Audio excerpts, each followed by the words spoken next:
പണിയെല്ലാം കഴിഞ്ഞല്ലോ എന്ന ആശ്വാസത്തിലിരിക്കുമ്പോഴാണ് കേട്ടോ ഉപ്പതാ വരുന്നു മീനുമായിട്ട്. ആദ്യം ദേഷ്യം വന്നു നോക്കിയപ്പോൾ മീൻ വെട്ടി തുണ്ടുകളാക്കിയിട്ടുണ്ട് കേട്ടോ. തുണ്ട് മീനാണ്.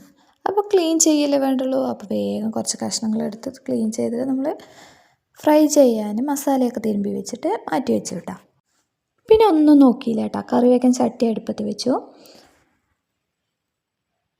അങ്ങനെ കറി വയ്ക്കാനുള്ള പണി തുടങ്ങിയിട്ടുണ്ട് കേട്ടോ. കൂടെ സഹായിക്കാൻ മക്കളെയും വിളിച്ചിട്ടുണ്ട്. കുരുത്തക്കേടിൻ്റെ ആശാന്മാരാണെങ്കിലും സഹായിക്കാൻ ആരുമില്ലാത്ത എനിക്ക് ഇങ്ങനെ ചെറിയ ചെറിയ സഹായങ്ങളൊക്കെ അവർ ചെയ്തു തരാറുണ്ട് കേട്ടോ. അതിലേറെ അവരെനിക്ക് പണിയും ഉണ്ടാക്കി തരാറുണ്ട് കേട്ടോ. അത് നമ്മൾ എണ്ണ ഒഴിച്ച് പെരുംജീരകവും ഉലുവയൊക്കെ ഇട്ട് മൂപ്പിച്ചെടുത്ത് അതിലേക്ക് ചെറിയുള്ളിയും ഇഞ്ചിയും വെളുത്തുള്ളിയൊക്കെ പച്ചമുളകും കറിവേപ്പിലയൊക്കെ ഇട്ടിട്ട് താളിച്ചെടുത്തിട്ടുണ്ട്. അതിൽ പൊടികളൊക്കെ ചേർത്തിട്ട് നന്നായി വഴറ്റി കൊടുക്കുക കേട്ടോ. പൊടി പച്ചമണം മാറുമ്പോൾ നമുക്ക് അതിലേക്ക് തക്കാളി ഇട്ട് കൊടുത്തിട്ട് നന്നായിട്ട് വഴറ്റിയെടുക്കാം. തക്കാളി വേഗം വഴണ്ടി കിട്ടാൻ വേണ്ടിയിട്ട് ഉപ്പ് ചേർത്തിട്ട് നന്നായിട്ട് ഇളക്കിയെടുക്കുക കേട്ടോ.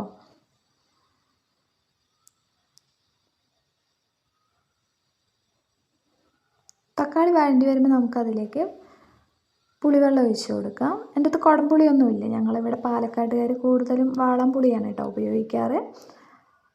അത് തിളച്ച് വരുമ്പോഴേക്കും നമുക്ക് മീൻ നന്നായി വൃത്തിയായി കഴുകിയെടുത്തിട്ട് വരാം. കറി തിളച്ചിട്ടുണ്ട് കേട്ടോ. അപ്പോൾ നമുക്ക് കഴുകി വൃത്തിയാക്കിയ മീൻ അതിലേക്ക് ചേർത്ത് കൊടുക്കാം. അത് നമ്മൾ മീനൊക്കെ ഇട്ട് കൊടുത്തിട്ടുണ്ട് കേട്ടോ. ഒന്ന് ഇളക്കിയിട്ട് വേവണ വരെ നമുക്ക് ഇനി അടച്ച് വെച്ചിട്ട് വേവിച്ചെടുക്കാം. മീൻ വെന്ത് വരുമ്പോൾ നമുക്കതിലേക്ക് തേങ്ങ അരച്ച് ചേർത്തിട്ട് ഇളക്കിയിട്ട് ഒന്ന് തിളയ്ക്കണത് വരെ മൂടി വെക്കാം കേട്ടോ.